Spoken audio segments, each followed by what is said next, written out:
পুরুলিয়া জেলার অন্তর্গত বড়াবাজার প্রাথমিক স্বাস্থ্য কেন্দ্রে সিটিজেন ফোরামের উদ্যোগে হয়ে গেল স্বল্প মূল্যে অ্যাম্বুলেন্স পরিষেবা। জানা যায় 30শে জানুয়ারি বড়াবাজার এটিএম গ্রাউন্ডে অ্যাম্বুলেন্সটি উদ্বোধন হয়েছিল। সিটিজেন ফোরাম বড়াবাজারবাসীকে স্বল্প মূল্যে অ্যাম্বুলেন্স উপহার দিয়েছেন। স্বল্প মূল্যে উন্নত চিকিৎসার জন্য অন্যত্র স্থানান্তরিত করা যেতে পারে রোগীদের। সিটিজেন ফোরামের সভাপতি সজল সেন জানান, তিনি 3 মাস আগে বড়াবাজারবাসীকে প্রতিশ্রুতি দিয়েছিলেন স্বল্প মূল্যে একটি অ্যাম্বুলেন্স পরিষেবা দেওয়া হবে। বিভিন্ন রকম জটিলতার জন্য 3 মাস সময় লেগে গেল অ্যাম্বুলেন্স পরিষেবা চালু করতে। 24 ঘন্টা পরিষেবা দেবে তাদের এই অ্যাম্বুলেন্সটি। ড্রাইভার হিসেবে থাকছেন সুজন সিং সর্দার। এদিন তার হাতে অ্যাম্বুলেন্সের চাবি তুলে দিলেন তিনি। অ্যাম্বুলেন্সটি ক্রয় করতে যেসব বড়াবাজারবাসী অর্থ দিয়ে সহযোগিতা করেছেন তাদেরকে তিনি অসংখ্য ধন্যবাদ জানান। এমার্জেন্সি বিভাগের গেটের সামনে একটি ভাড়ার লিস্ট টাঙিয়ে দেওয়া হয়েছে।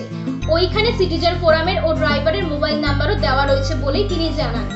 তিনি আরো বলেন, যদি অ্যাম্বুলেন্সের লিস্ট থেকে ভাড়া বেশি নেওয়া হয় তাহলে মোবাইল নাম্বারে অথবা সরাসরি যোগাযোগ করতে পারেন। তবে রোগীকে উন্নত চিকিৎসার জন্য আগে চিকিৎসালয়ে নিয়ে যেতে হবে, তারপর তারা সমস্যার সমাধান করবেন। আগে শোনা গেছে অ্যাম্বুলেন্সের ভাড়া 500, 1000, 2000 টাকা বেশি নেওয়া হতো। আগে তারা শুনেছেন অ্যাম্বুলেন্সের ভাড়া 500, 1000, 2000 টাকা বেশি নেওয়া হতো। টাকা আগে না দিলে রোগীকে নিয়ে যেত না বলে অভিযোগ শুনেছেন তারা অনেক রোগীর কাছ থেকে। অক্সিজেনের জন্য আলাদা ভাড়া নিত, কিন্তু তারা অক্সিজেনের জন্য কোনো ভাড়া ধার্য করেননি। অক্সিজেন ফ্রিতে দিয়ে তারা সহযোগিতা করবেন রোগীদের। তাদের অ্যাম্বুলেন্সে উন্নত চিকিৎসার জন্য যে কোনো জায়গায় যাবে তারা সম্পূর্ণ ফ্রিতে নিয়ে যাবেন। তারা আবারও জানান তারা আরো নতুনত্ব উদ্যোগ নিতে চলেছেন সিটিজেন ফোরাম থেকে। পুরুলিয়া থেকে সম্রাট নাগের report, U Bangla TV. U Bangla TV, হৃদয় ছুঁয়ে যায়।